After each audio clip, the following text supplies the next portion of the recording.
Okay, for people joining this live stream, we are looking at some language completeness and consistency issues for, I think, for version 12.3 of Wolfram language, which is quite imminent. Oh yeah, these all say 12.3. Oh, first two do. All right, first one, geometric query. What is geometric query? I'm sure I've seen this before, but I don't, and how does it relate to, okay, all right, let's take a look here. I was muted, which is why you were ignoring me. Yes. Well, the first note addresses how it's, or is it the second note now? Yes. I see. Okay. Oh boy, I don't know about this name. You know, look, query is used in the dataset framework for a symbolic query.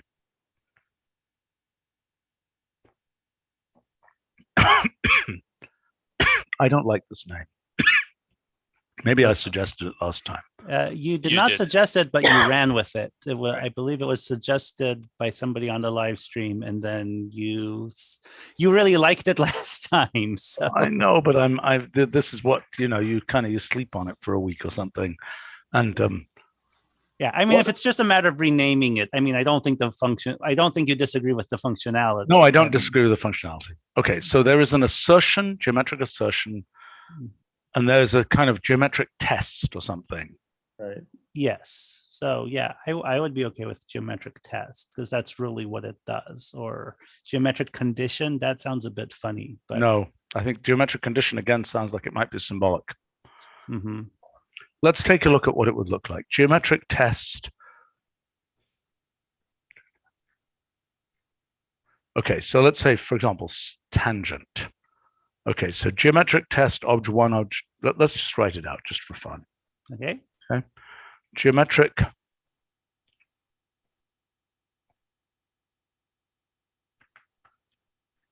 test of, you know, disk 0, 0, disk 1, 1, tangent. And let's just see what it would look like. Okay, so geometric test. Okay, so geometric query. Just to be clear, this won't work because disks, circles would work. Right. Why won't it work for disks? Because circles have dimension 2 and circle. So what? Why can't they be tangent? I don't see why those regions can't be tangent. Why aren't those tangent? Because they're not. You want one of them to be at like a 2, 0, right? Because they have radius 1, so their centers are 2 apart. Boy, am I clueless. I was expecting it to be true too, so you weren't the only one. Okay. Okay. So let's see. So geometric assertion asserts this fact for symbolic such things. Correct. Geometric test is the non-symbolic version of geometric assertion. So the set of first arguments to geometric assertion is disjoint from the set of first arguments to geometric blank, whatever this is. Is that correct? Because in the case of geometric assertion, they always contain symbolic things. Otherwise, they're asserting a tautology. Well, so yes and no. So only geometric assertion will allow like a symbol A to represent a whole point, but if you put in point 0, I see. So you're saying if this was circle blah radius r, and this said 2r, and that said r, then I'd still get waffle. The heck is that? We're working on simplifying the output. What would happen if I said resolve? Does resolve simplify that? Right. It just, in some cases, resolve will basically hang. So it's kind of okay. And that is not I mean, honestly, that is not the finest hour of, okay, fine, that's nice. If I just said that just out of curiosity, and this is probably an Adam question, oh yeah, beautiful. Well, yeah. Okay, yeah. Okay, so notably, geometric test. See, notably, this doesn't just return true or false, right? Right. So what other things do we have in this general space of things that region member? Collinear, I think. I think a linear is one of the ones that return. No, but what I'm asking is things where there is a condition and we return, where you ask something and you're either told, oh, I see, you're answering this. Region member is an example of one where it gives you back the conditions under which it's true. Exactly. Correct. That's why it's not region member Q. Yeah. Right. So like collinear points Q will give you false whenever there's a symbol, but region member will give you the conditions on X and Y. I mean, I know convex polygon Q does that. I thought collinear points would give you conditions. Oh, maybe collinear points does. I'm pretty sure collinear points gives you condition. Oh, because it's not a Q, it's just collinear points. Right. Is that the point? Right. Yeah. So we have convex polygon Q, which only works for polygons with no symbols in them. And it's a Q function, returns true or false. But then we have collinear points with no Q, which gives conditions. Okay. Okay, so this is the general version of this. Yes. Right. So for things, I mean, right. So for example, the polygons, I mean, polygons are sort of a special case, right? Because our polygons can be sort of, polygons with holes and other sort of special things that don't really fit into the Euclidean framework, right?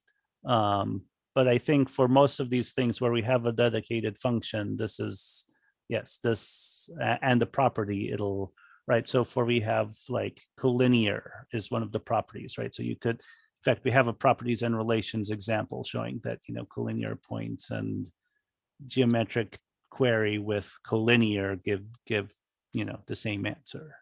Yeah, okay. All right, so the question here is, geometric assertion asserts it. I kind of think geometric test is the least crazy of these. Okay. I mean, what do other people think? You're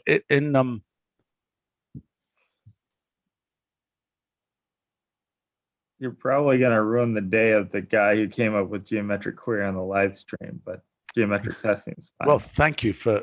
I just want to say thank you for the suggestion. He's getting another 15 minutes of fame. Oh no. The important thing is we're talking about him. Or her. Or them. Fair. Hard to define. Or it's a bot. Very smart bot. And then what is the pronoun for a bot? I guess it's it. Yeah. For now, it's it. Until the AIs really rise up and assert their rights. Well, there was that whole movie, Her, which. Yes. And it was about a clown, although the clown was not named It. Interesting. Okay. All right. So geometric test.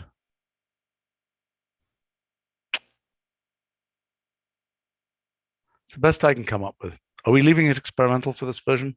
Yes. Yes. All right. Okay. Otherwise, it seems as. I mean, it's interesting. The first word here is tests. Mm-hmm. I mean, geometric property test, but I think it's silly. geometric test is as reasonable as anything here. Okay. Yeah. I was just say I'll make it so. Okay. Good. Ethan is talking about condition functions that end in C. We did talk about that. We kind of decided not to pull the trigger on that.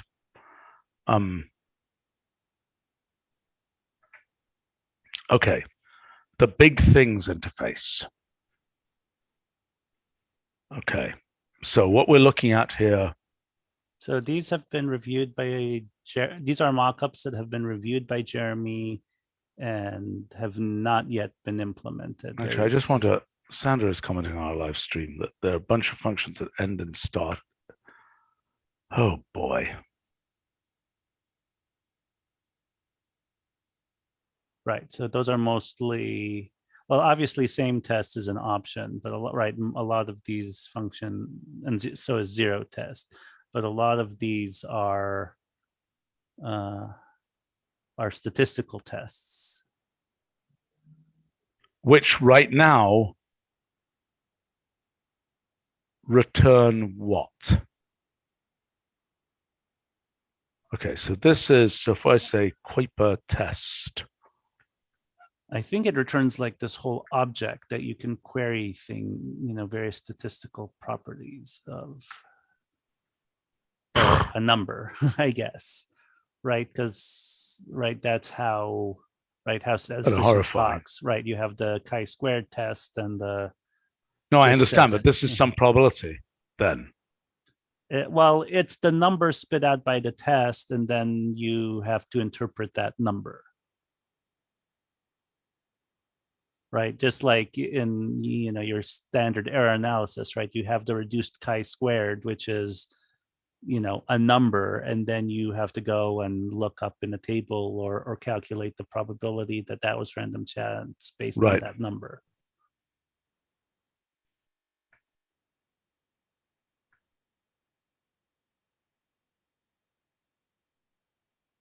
I must say this is not the most lovely documentation because it tests whether I would expect to be true or false. Mm-hmm. Devendra, were you involved in these pages, or was this sort of after you separated from the stats folk? Yeah, and by the way, also, I would like to point out this is not how we should be doing this. This data equals things just wrong. It should just be Kuiper test of this random variate thing. Okay, this is really horrible in terms of documentation. This probably goes back to Andy Ross. I mean, that is a long time ago. Oh, this is from the end. I'm just thinking. I'm thinking that that's the area in which I think if it's around version 8, version 9, that's probably him. I didn't do the data side of thing mostly. Okay. All right. Anyway, so can we feed this back to folks, Devin? I think that's for you. Yeah. This really isn't the right way to do it. Sure. 11 years later. I mean, it's fine. What the function returns is fine. I just think the documentation is kind of badly worded. Okay, big things interface. All right, so walk me through what we're roughly looking at here. Right. So when you have a large, so the first part of this is when you have a summary box, right? And we have sort of, right, we have this, the expression itself is small, and then you don't get anything. You just get the summary box, right? Then because it contains everything. Because it contains everything.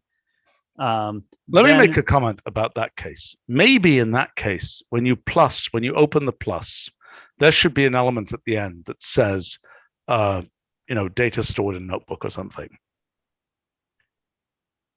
Just to give confirmation that it really is there. Wait a minute. So it would return to itself, but that message updates, right? The message that says data not notebook, that has to change. Sure. Well, it goes away once you've stored it. Right. So okay. So here it could say elements, and then it could say, I don't know how it wants to word it. Stored data included in object in parens or something. don't we have a encoding that, isn't that implied with most of these objects? Yeah, fine. You're right. Right. It is. It is the Mm. default. Mm-hmm. Okay, fine. All right. Okay. So now, Right. So if you change that to, 10 to the fifth there, so we have something just so you can compare what's currently there. It's just an updated design from what we've got currently. Are there new There- features as well? There's also new features. So right now Okay. you just have that one option, and when you click on it, it gets stored and the ribbon goes away. So now we're giving you two other choices, which are to store it in the cloud or in a local object. And then there's this other case where for very large expressions, because we don't want to crash the front end, we disable. Right now you can't do anything with those. It just says can't store object in notebook. But the idea is we gray out the store in notebook, but let you still store in local object or in the cloud. Although if it's too large to store in the notebook, well, if you have a really good internet connection, maybe you want to store it in the cloud, but on some level, if it's too big to store in the notebook, it probably doesn't want to be in the cloud. could I suggest that we take out these, we just say embed in line in notebook, store in local object, store in cloud. I don't think the VA, etc., is useful. Where's the A? Look, you take out the word the, take out the word a, take out the word this. Those Okay. determiners are useful. Yes, that I have no object. No, shorter text, as long as it's clear, is always to be preferred over longer text Okay. in interfaces. Now, my only question is the blue for store now. I mean, you've made it look appropriate, Billy, by showing it in a case where this is blue, but it won't necessarily be blue. Do you understand what I'm saying? I mean, is that icon usually in a blue palette? Well, we have some similar things for audio. It goes blue, but okay. But do you know what the? Go ahead. We've avoided red because it's more of a urgency or error state. So blue's a standard action, and it's hyperlink like too. So it looks clickable. Looks weird to me. Right. I mean, I mean, certainly I absolutely have no problem with going blue on hover. In fact, I think we're doing that in multiple places. Whether it needs color in general. I'm not sure it needs color. It could just be black. For Right, text or all, right now we have a blue arrow and I think a gray notebook. So it's more subtle, but a bit of color is nice, I think. Yeah, I mean, this red one, I think, looks the like red an arrow. Yeah. But the blue version of that's pretty nice.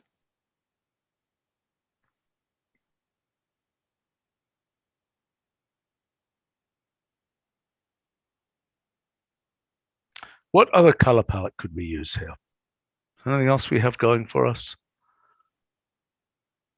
Like an orange or something? Orange, we use orange for ribbons for attached cells.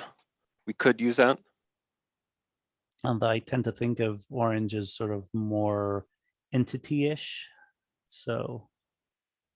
Yes. What else is this like? Well, we're probably going to see a bunch of other things. So blue is the issue here. In terms of this, why are these separated buttons? Why is this not just like a standard menu? It's so that you can directly to save a click, right? So, I mean, instead of going from one click to 3 clicks, we're going from 1 click to 2 clicks. I see.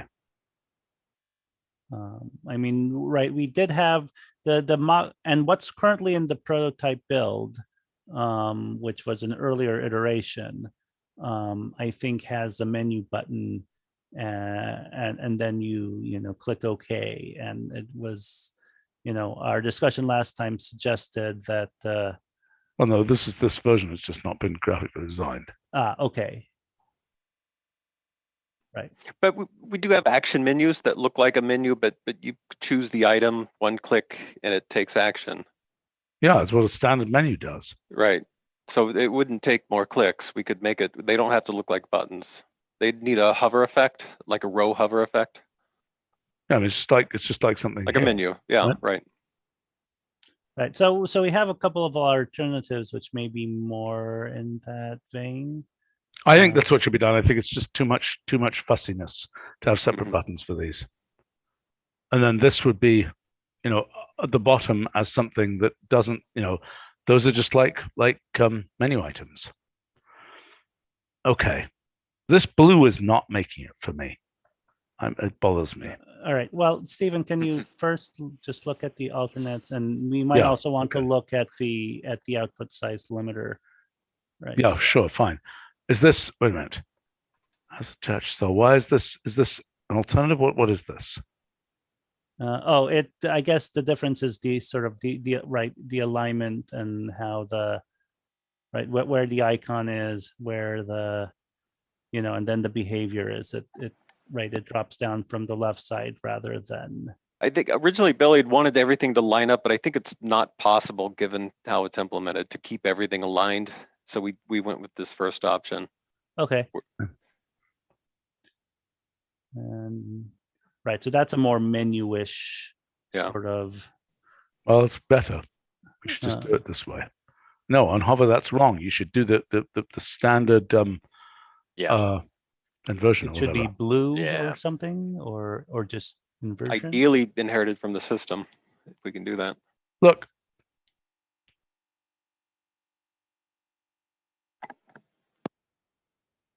What about putting this icon at the end? Store now. You're storing. That works. Either way, I wanted it connected to store now, not data in notebook. Fine. Yeah. Okay, my preference here with these, I think this is overly fussy. I think that the whole thing, I think it should be data not in notebook, and I think that kind of blue is probably okay. Store now, and there's an icon there. Okay, and it's just one line like this.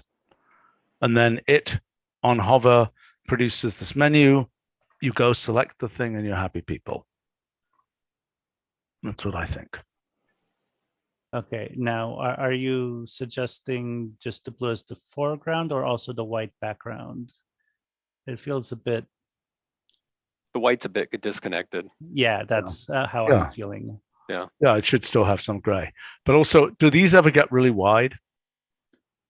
The summary boxes, they can get wide, especially in an open state.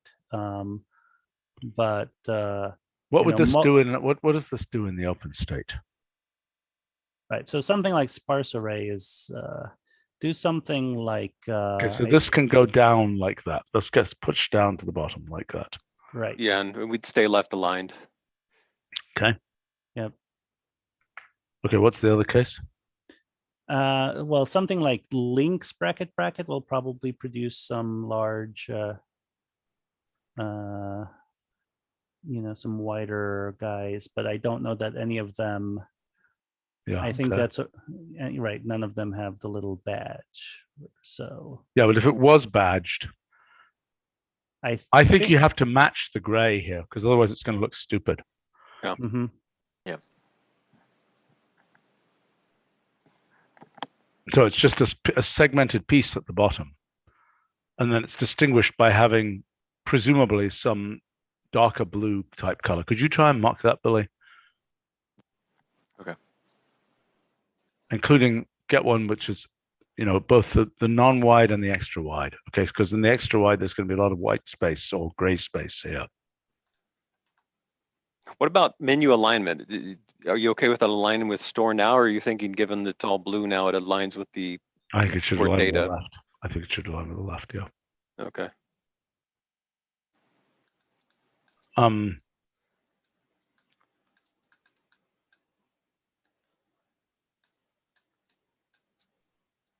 Should it be possible to change how it's stored after you've selected one of the things? Boy, that's an interesting question. It probably should be. It probably should be. That should probably be something that when you hit the plus, it should probably allow that at the end. To say what its state is. Go ahead. Yeah, I disagree. It's that doesn't really. feel like something I wanted. And right, what's the right? I mean, there are certain. Well, you haven't had these capabilities before. Yeah. Of storing local objects and storing cloud. Imagine it's embedded and then the notebook becomes too big and you're not sure what to do. Or, you click store in local object and you can, a minute later, you're like, no, I should have done that in cloud for, whatever reason. Well, because I'm going to send it to somebody else. Right. I do also think that there should probably be an information button down at the expression size level down there, and that should go to some page that's a workflow page that talks about what these options are. Does that make sense? Because it's not self-evident you can't email somebody the one after you've stored in a local object that you're toast at that point.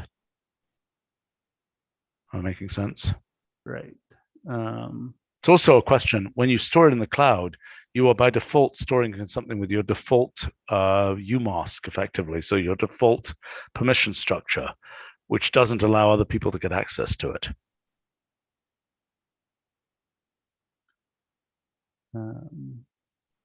Right, so you're going to email this notebook to somebody. Does it have its assets accessible to them? Right. So the design right now is that there is, right, it shows the cloud object, right? So you can manipulate it, but I don't think it's changes. Right. I think it is using the default UMask. I think there's a little bit more to this. I think that in a perfect world, the notebook toolbar would know whether there were these things in this notebook so that you could bank switch it and say, take all these assets and move them to a public cloud. See what I'm saying? Right. Even, when you're about to do the mailing of the notebook, if you use our mailing system, say, would you like this? Would you like these assets moved to the cloud so that people can pick them up?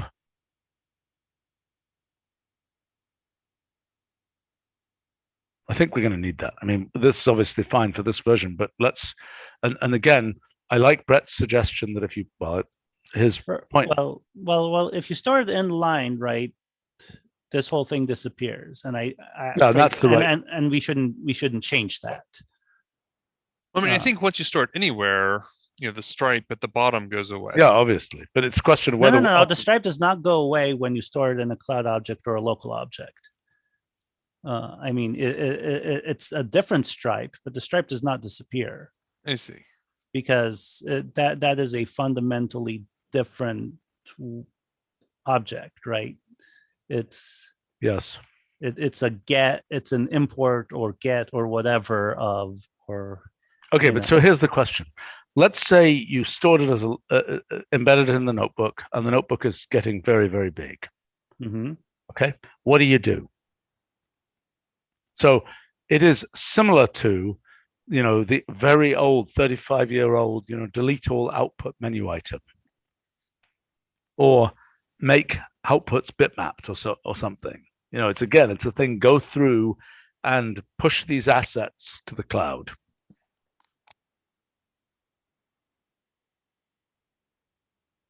Yes, that's possible. Would we? If you have to manually embed it, couldn't we just leave the stripe there and say it's embedded and have a file size or something? It's a edge case anyway.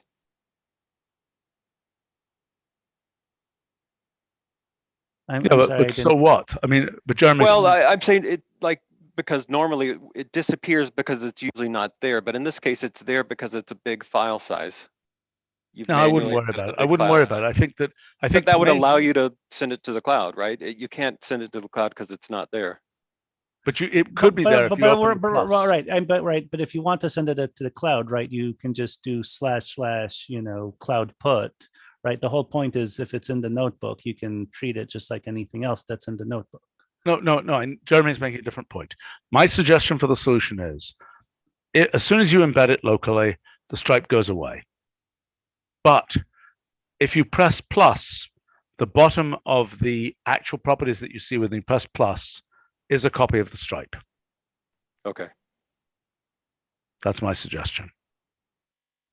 It at the very least has a file size there, which is pretty useful if it's big. Right, but right, I mean, those guys aren't distinguishable from guys which never had the stripe, right? Which means everything will now have the stripe. No, I would be perfectly happy to have a cutoff. And if it's tiny, there's no reason to have the stripe. Look, it's the same cutoff. If it ever had the stripe, leave the stripe, but put it underneath the plus if you told it to embed. That's my suggestion.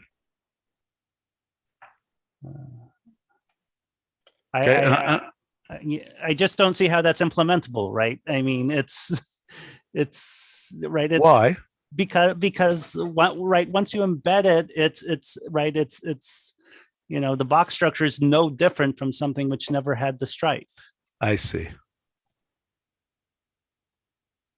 I see. Okay, well then we're toast on that. There's nothing we can do with that. So then the best we can do is in the notebook toolbar, we can say go hunt down any summary box that's bigger than such and such, and go, you know, process it, basically. Yes. Okay, fine. Then that's what we have to do. Okay, and if it was stored non-locally, not in the notebook, then it will maintain the visible stripe. Right. Okay. Okay. I would like to make one suggestion here, that maybe there should be two different store in cloud. Like store privately. Yeah, and store in cloud paren privately, store in cloud paren publicly. In principle, I have no objection to that. I just, you don't have to do it today, but right, I think it'd be useful. Yeah, I mean, I think we need some input from Jan or Joel or somebody about how exactly we would want to do that. So okay, fine, but okay, don't forget the I down at the bottom under expression size that gives you workflows that explain what's going on in these cases. Okay. Sense? Okay, and we have a picture here from.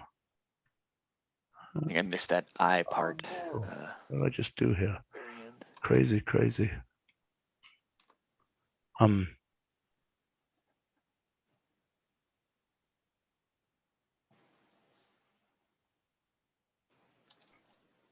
Okay, here goes.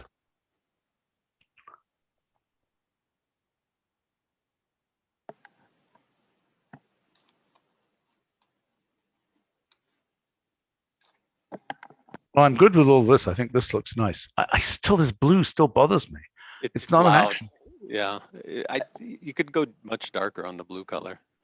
Okay, I did actually try changing it. I'll change it even darker, and maybe not have blue for data, not notebook. Well, I mean, we want it to be a little bit loud, right? I mean, we want people to know that the data is not there. Right now here, do we really want this, or do we want it to go all the way across? I think that's what we already do on data set. That right. This thing here. I wasn't sure if I should include that example or not, but yeah, I looked real quick. It's on the right hand side though, because I think there are some hover things that appear on the lower left side. For me, if we had a choice, I'd make it match width. It just looks weird to hang down like that. But if we but still be left aligned. But still left aligned. Yeah, I'm not sure where else you'd put it. Okay. Okay. Can Billy try some more colors here if you could? Okay. Bright magenta. Oh yeah, that'll not generate any all caps emails ever. Okay. All right. Let's go down here. Right. So the output size, which I'm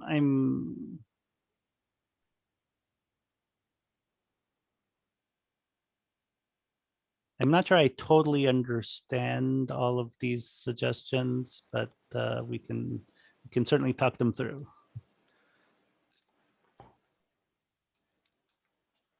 So I think the ask was to include icons next to each of the options. And what some of this is doing is trying to make a lower width option, because even right now, without the icons, under number 1, there's a note, like the third item down, currently intersects the show suggestion bar icon. So that's how it is now. So with the icons, it makes it even wider. But I was also trying to figure out what some of this maybe responsive behavior would be. So that's kind of what's going on in this first section. And then in the next section is the trying to figure out how to reduce the width so there's no, we don't bump into this. All right. So this is going from blue to gray for the output size limiter. Is that right? I think so. Yeah. Yeah, we would I mean, need the to output size make limiter as it is today looks like this. Oh, it's been changed in this version.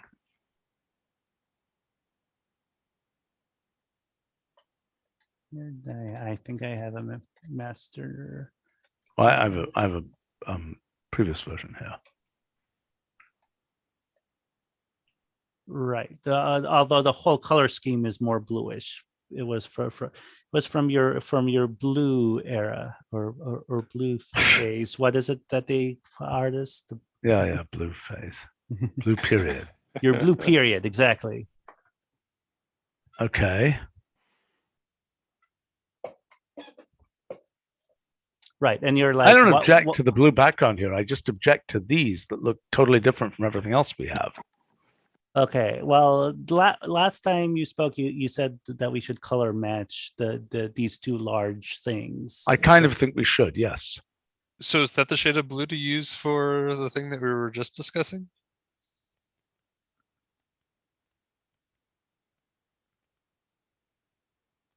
No, because this, well, I don't know whether the blue matches down here or not. No, I mean the link previous color for that. topic. Yeah, it's a better blue than the one we had, but I don't know. I just, this one's pretty vibrant, saturated. Okay, so look, I don't know, art people, figure this out. Come on, we can. I don't know. I mean, I think here.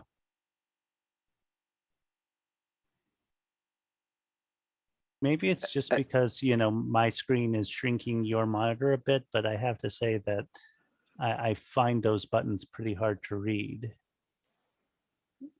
And maybe I mean, it's they're the very contrast. gray. Yeah, they're very gray. What is it? What was the change trying to match to? To the summary boxes, right? So since we were expanding the interface on the summary boxes, there was the thought that we should match the color schemes. Okay, let's just talk about what happens here. So if you got a too big output, it's the main event. Summary boxes, there could be 200 of them in a list and blah, blah, blah, blah, blah. I don't think you can get that here. This is the main event. This is spanning the whole output line, correct? In other words, if I take this. Right, that is one big blob. And I say %29, %29, I'm going to get one blob. Right? So this is the thing that, unlike a summary box, is a, you know, this is all of your output, guys. Yes, exactly. Now, of course, you may have a narrow notebook or a large font size, so. Sure, but I'm kind of thinking maybe the way to do this is something where there's heavier things above and below to kind of make it clear, this is it, guys. Right, it used to be more, you know, the original version 6 version looked more like Manipulate, right? With the white space and the gray frame around it. Mm-hmm. And so you're suggesting we'll return a bit more to that look. Maybe.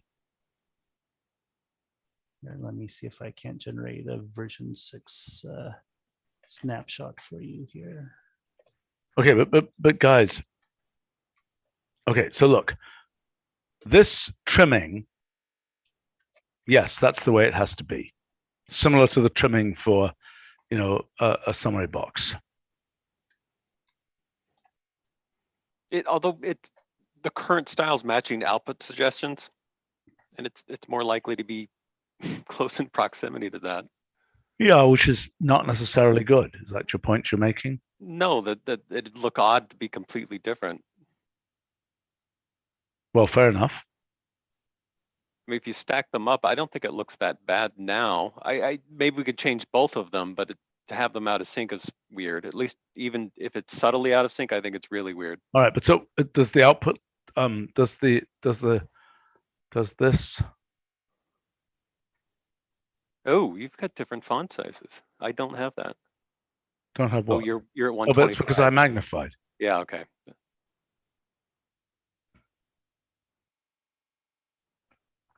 Okay, guys, I feel like this hasn't been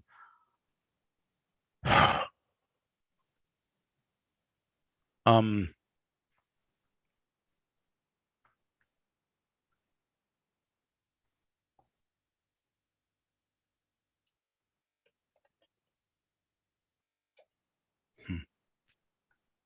okay. So I mean, I don't think they can go darker than this because this is really the main event. This is not like, oh, you're expected to look at this giant elided output. No, you're expected to see that you need to take an action if you want to see, making sense? Yeah. And I think some level of exotic color is really kind of good for this. Otherwise, you think this is the whole result. Do you see what I'm saying? I mean, I would be happy to see, for example, if we were able to have a dotted line around it, that might be a good way of indicating there's something kind of, meta about it. Yeah, I like that. Okay. Let's try that dotted or dashed line around it. And that could have some degree of color in it. And I don't know what the background color of the actual cell should be. And then this should go a bit darker and should match what we're doing in blueness or in, well, if in blueness, this is blue here. Suggesting we don't go blue for those actions.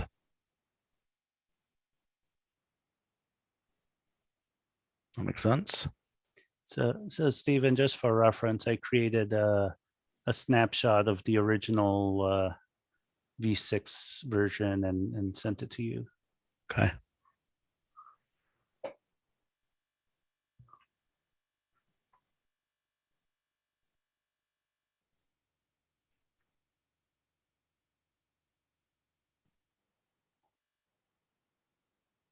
Yeah, well, I mean, this was really hitting you over the head with what was going on because we didn't know whether people would understand it. Turns out they did, or at least I think they did. Mhm. I don't think we need to say that. Look, I think it's got to have a slightly exotic color and it's got to have a dotted line around it. So can you experiment with that, please? Okay. Yeah, we can do that. Okay. So in terms of how it elides when it goes narrower, show more, show less, I would put circles around the plus and minus. Iconize, I'm sure we have an icon for iconize already. Interestingly, we don't. We have icons for different sort of things in their iconized form, but we don't have one for the act of iconizing itself. That was something that came up in our discussion. Okay. Well, let's make something that shows you sort of packing a box type thing. Mm-hmm.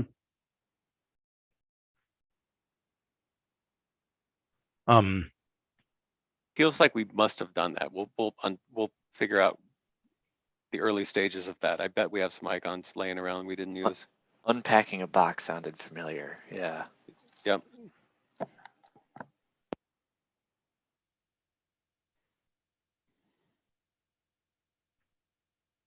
Ethan on our live stream is commenting on this dynamic list view. Oh, that's cool.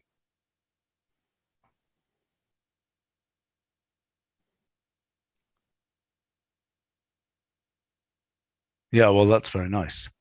Look, the whole elided expressions thing, I mean, you got to realize that this doesn't have the full notebook. It can't do this. Actually, it can do this while it's still in the kernel, right? Right, and one of the things we're adding here is the embed inside, so it will survive a kernel restart if you want it to. Right. What does it look like after it's been embedded? It still has the very large expression thing, right? Yes. This is nice. This is very nice.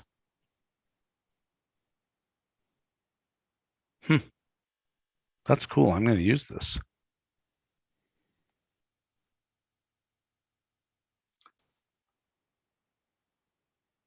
Right. Of course, the difference is that the a list of things is a pretty simple case. Whereas I know. The case of eliding bigger expressions is much more complicated. Yep. What happens when you evaluate that output? Is it the full output or some weird dynamic thing? I think it's a weird dynamic thing. Oh, okay. Just Yeah. Okay.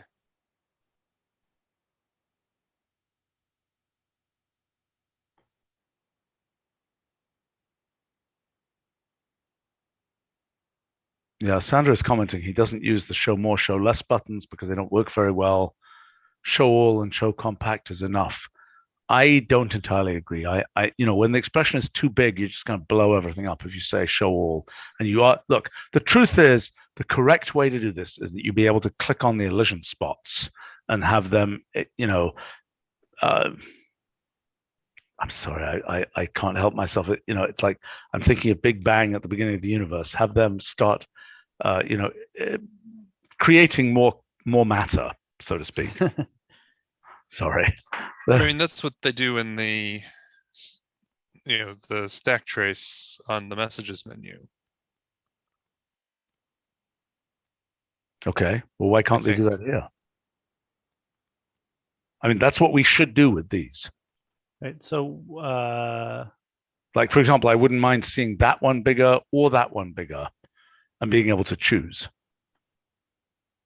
So I'm not sure what Brett is referring to with the stack trace. I mean, I think there are, right. I don't know that we necessarily, which isn't to say we couldn't, rewrite this thing from scratch, but, at least at the present time, I don't know that we necessarily have a direct connection between, that lozenge and the underlying expression. I understand. I know. I think this requires more looking at. I mean, this is the elided expression project. It's a definite project. We're not solving it today. Yep. Is there an approach that dataset took that would apply here? The paging, I'm not sure how the paging works there, but it doesn't hold it all in yeah, well, once, I agree right? that I believe that's correct. We should ask. Is Jose here? Maybe Jose knows. Well, right. Well, I'll let Jose speak, but right, the data set is fundamentally paging by rows and columns, which you have when you're a data set. But... I see. I'm here. You're talking about data set paging? Yeah, but right. Jeremy is, the problem is to paginate this or even to line break this, Jeremy, takes analyzing the whole expression, which could take a very long time. Okay. So, look, yeah. I think this is a future project. We cannot solve that right now. Okay, so right. I think it's just yes. Our project was to give it a fresh paint of coat with a few buttons based on what we were doing with summary boxes. Paint of coat, always a good thing. Okay, but so if I've pressed store expression in Notebook, sorry, it just registered why you said that back to me. Right.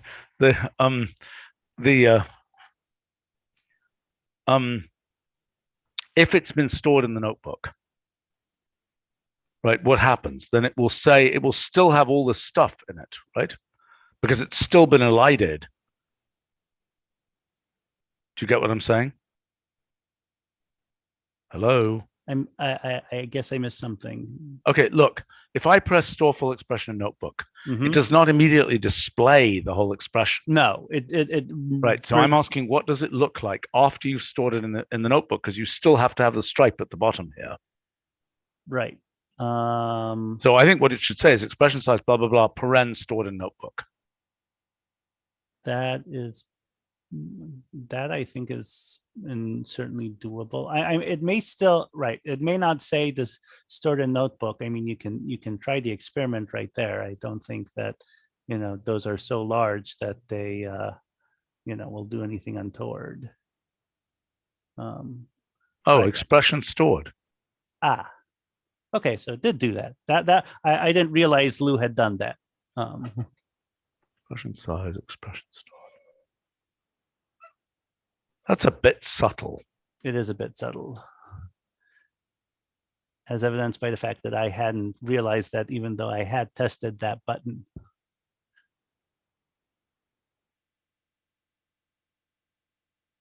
I think we should put paren stored in notebook after it. Okay.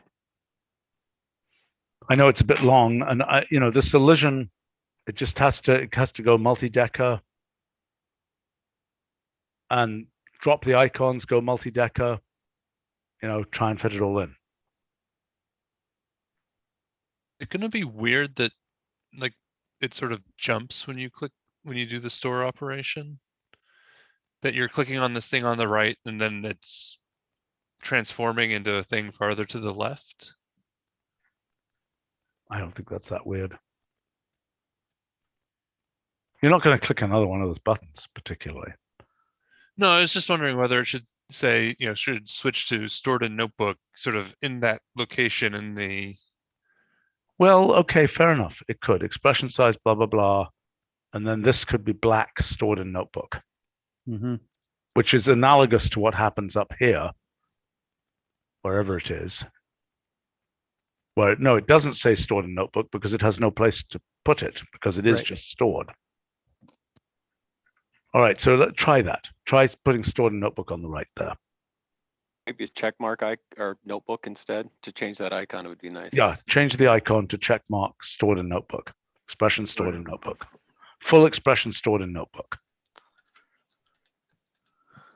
Okay, a comment on the live stream from two comments here. One, Sander commenting about the blue color.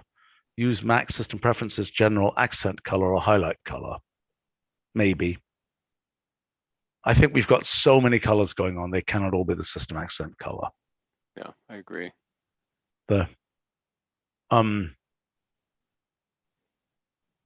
Okay, another comment from Ethan. This is an interesting one. In a large image or graphic, maybe add a button to show it as a dynamic image or dynamic graphic. That's an interesting idea. That's an interesting idea. That in which case to add this button? An image. Or And a graphic. I understand, but in which case? There was a first half to the sentence I didn't. Oh, okay. When it's very big, give that option. In other words, allow it to be a dynamically loaded asset. That will be very useful. I mean, I would use that all the time in writing these posts that I write, because what I end up having to do, silly detail, but I mean, when I write them, I end up with these giant images. Okay. And I build this notebook and it gets bigger and bigger and bigger. Pretty soon it's 200 megabytes, bigger, bigger, bigger, because I need the original versions of those pictures, right? But I don't need them. I mean, what I end up doing is I end up storing other notebooks that have the originals, and then I end up doing silly downsampling, usually by lazy screen capturing in the actual working notebook, and then somebody has to replace them later. Do you see what I'm saying? So this idea would be, and it's a good idea, is and it relates to what John Fultz has been wanting to do with asset files. This is a good idea.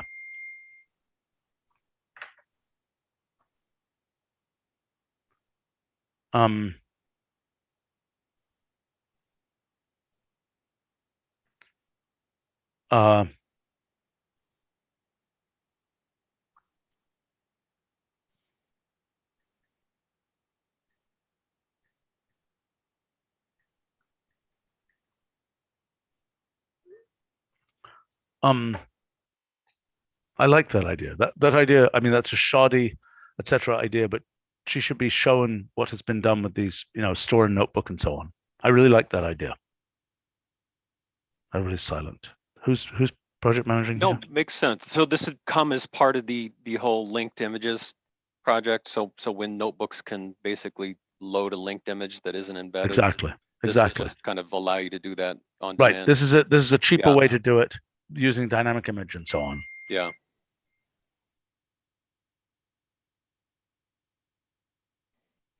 And Evan's project managing, if to answer your question. Yeah. Okay. Yeah, I got that. All right. Okay. Let's look at the last item here. More formatting. Right. So I think. Roots. Why am I thinking about, pigs digging for truffles here? Sorry. Right. So this is root and differential root. This was driving me absolutely bonkers, this behavior. Which behavior? The fact that I couldn't figure out how to get out. Look at this. Okay. So I'm like, I see it. Now give it to me. You see what I'm saying? I click it. Nothing happens. I'm like, hello, I can see it, but what do I do? Do I capture it? Okay. It is it. There's no difference. Well, you convert it to input form. it's really not. No, well, I guess you could do that, but it's no longer the root. Yeah. Yeah, I understand. But I think given that this will, no matter what we decide, nothing is going to be implemented in the next 23 hours, or I guess 25 hours. Okay, this is horrifying. But click to show high details. Okay, so here we now have different freaking behavior. Stephen, this is why we have this discussion. I know. Don't start out. Don't start out by yelling about things. Okay. All right. Which that's are the why whole the point. LCC. That's why we've been doing LCC meetings for however long. All right. Are Things entity evolve. boxes clickable like this? I don't believe so. No. Entity boxes have a different behavior. If you click them, they go back to that form. Oh, but that's Well, only because you didn't click the checkbox. Right. I mean, No, well, that's interesting. I mean, It has nothing to do with entities. What's that? This has nothing to do with entities. That's the dynamic level of control equal, not entities. Right. So there's also an interesting question of whether the entity should show you its input form in any way, which for some reason I've been a lot less interested in than the input form of. I mean, I think the difference is, and we have seen this in feedback we got on Wayne, that sometimes you're interested in the numerical value and sometimes you're interested in the polynomial. And it is not always that you always want the number, and it's not always that you always want the polynomial. right. But of course, you can always do / input form or Shift Command I to convert it to input form. I know, but this does not work in Wayne. That's not a possibility. Why does this not work in Wayne? Because Wayne doesn't have input. It's natural language level and traditional form output level. It's a product that's so priced that you can't do raw mathematical coding. Right. Well, then you should have a show polynomial button, which does / input form.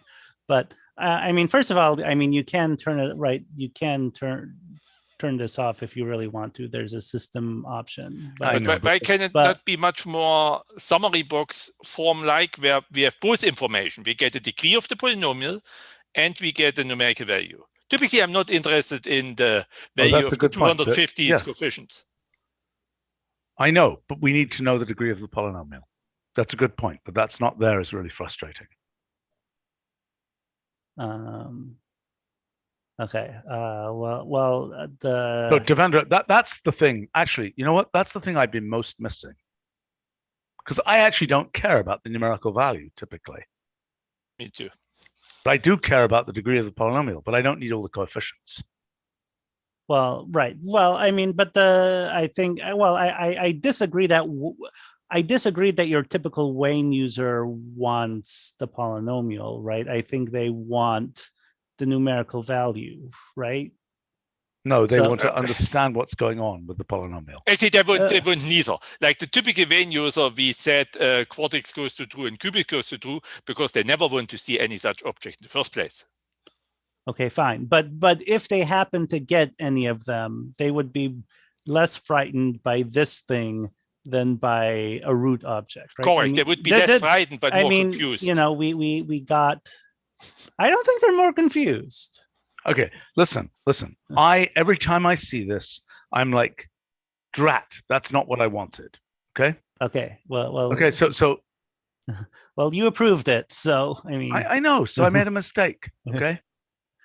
So I mean, to my mind, I guess this point about what's the order of the polynomial, that's really important, and the numerical value is probably less important. Right. That's just the thing that identifies. Right, the root. but right, you are only worrying about the case where you have one of these, right? No.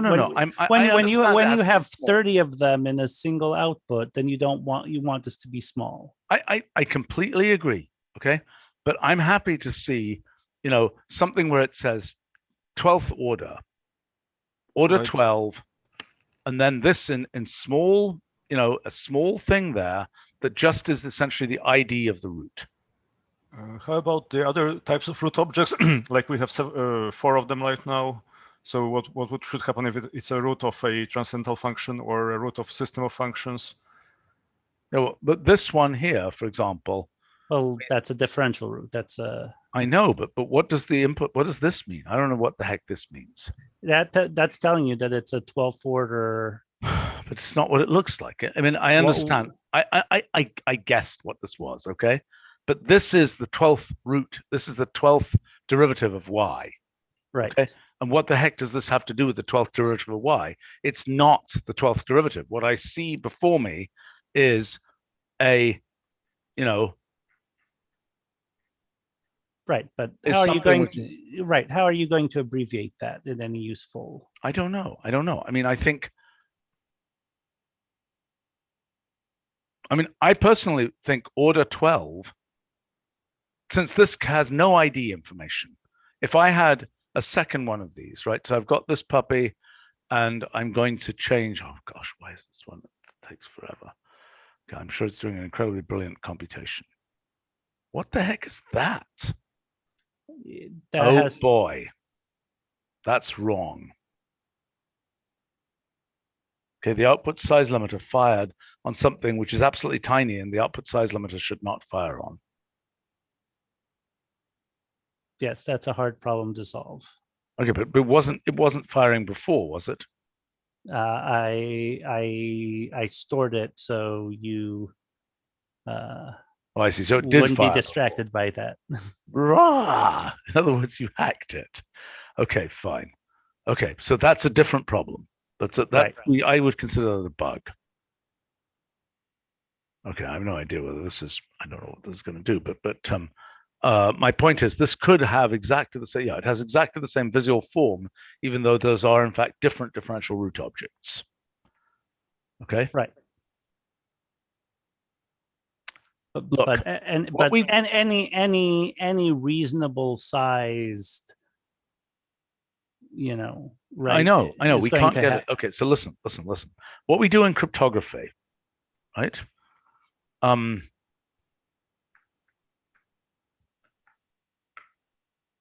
my God, what happened here? That's a bug. Somebody's got to go track that down. Got it. It's known and we're working on it. Okay. All right. Okay. But I mean, if I do that in the current version, right? See that? I don't know why there's extra space there. That's really weird. It's another bug. But you see those things there, right? See those? Sure. If I generate this again, they'll be different. Okay. Now, what do those mean? Who the heck knows? But the point is that you can see that they're different. Okay. So, I mean, that's one possibility of doing something a bit like that, essentially a barcode for these differential roots, because it is rather confusing that you have two apparently identical differential roots that are actually different. See what I'm saying? I mean, I think in the case, in this case, this is just random colors, but here what I would do is some kind of pattern of black and white things, which almost looks like it's an absolutely minified version of the actual output. Could even be a minified version of the output. See what I'm saying? Did you get what by the actual output, you mean the full form? Yeah, I mean the full form of the thing, the actual differential root, right? So in this case, however I get it, I have no idea how to get it. I'm sure I can do it, but maybe I can do it by copy paste. I don't know. Yep. Okay. Do Command A. Nope, Command A doesn't work. Well, it did work. It just selected everything. I know, but it did the wrong thing. So, okay, so let's say I take this. Okay, so now let's say I go, let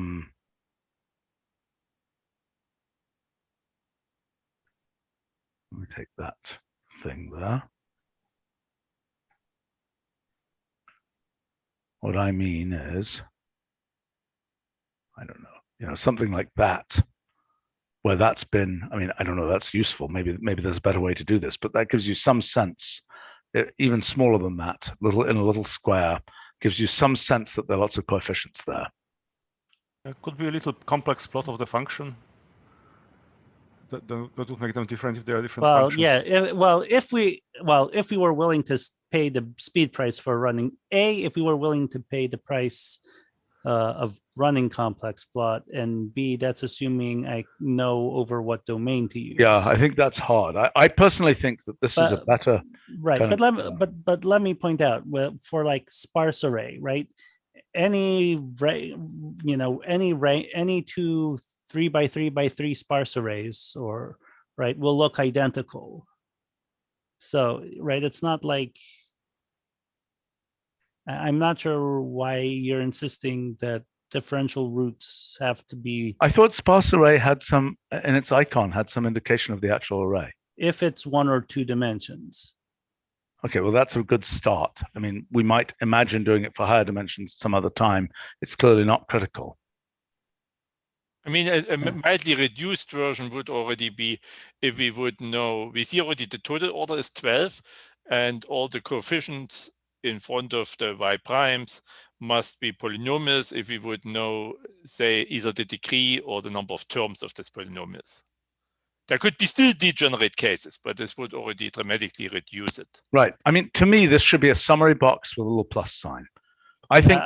Yeah. Well, I mean, if you're wanting, first of all, I don't think that's the best direction. But if you're going to argue for a summary box, you're going to have to convince Roger of that, because Roger said from the start that summary. Well, he's not in this meeting, but he needs to be.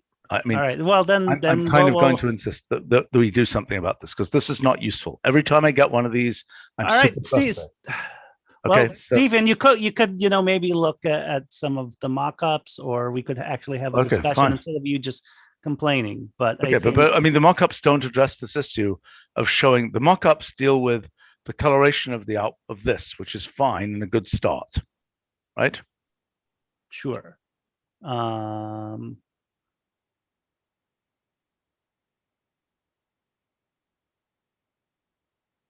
I do think this lighter stack trace is better.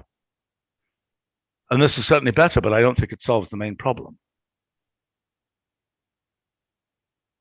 Okay, the main problem is to display, particularly for the algebraic number case, the degree of the polynomial. What should happen with other root objects, like the ones that are not polynomial or not one polynomial? What can you say about them? Well, there is a transcendental functions. Other than that, it doesn't have a degree or anything. I can print the function or not. I think it should just have a little plus sign. I think it should indicate that it's transcendental. It should say 12th order, or it should say transcendental. And then it should have a little plus sign.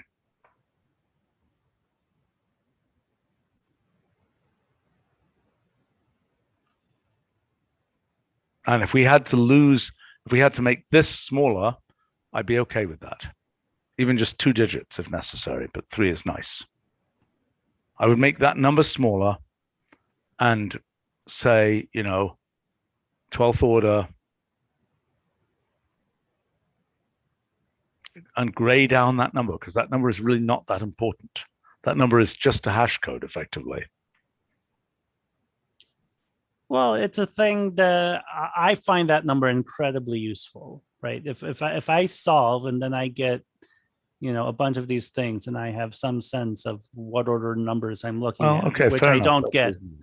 from the input form of the polynomial. Fine, I agree. That's a good argument. Yeah, the number is important. Okay, fine, but the number and the degree are both important. And a plus sign to just see more properties seems important to me, which Right, is exactly what we've done for the differential root case. And I just think we should do it for the other cases as well.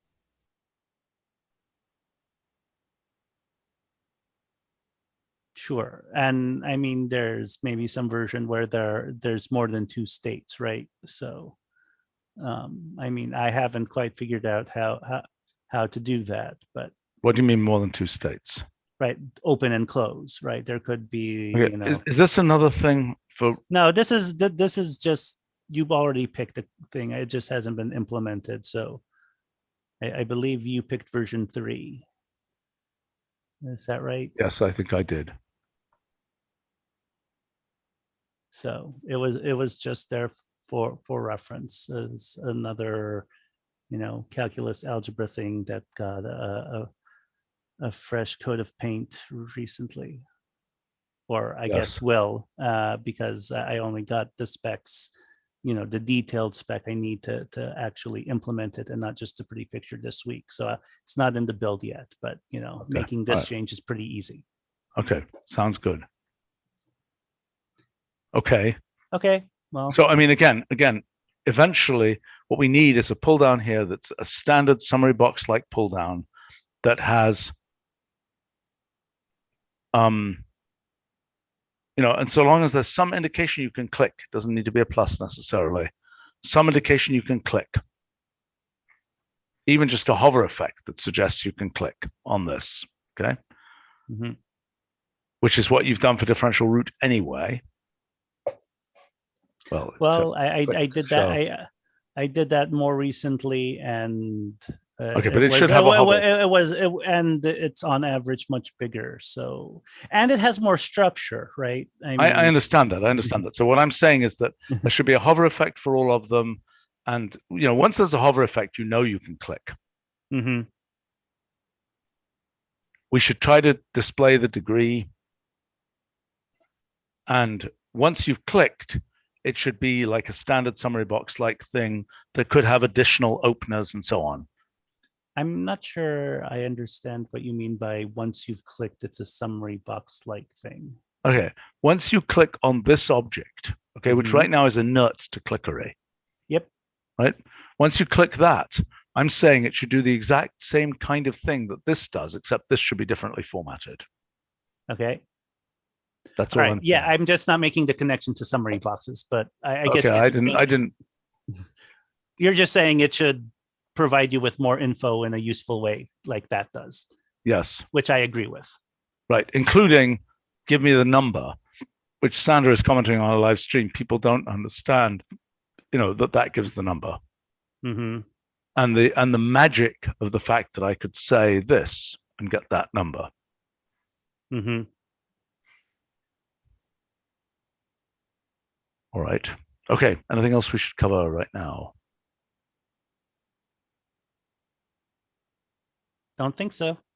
Okay. Good work. Thanks to everybody here. Thanks to folks on the live stream.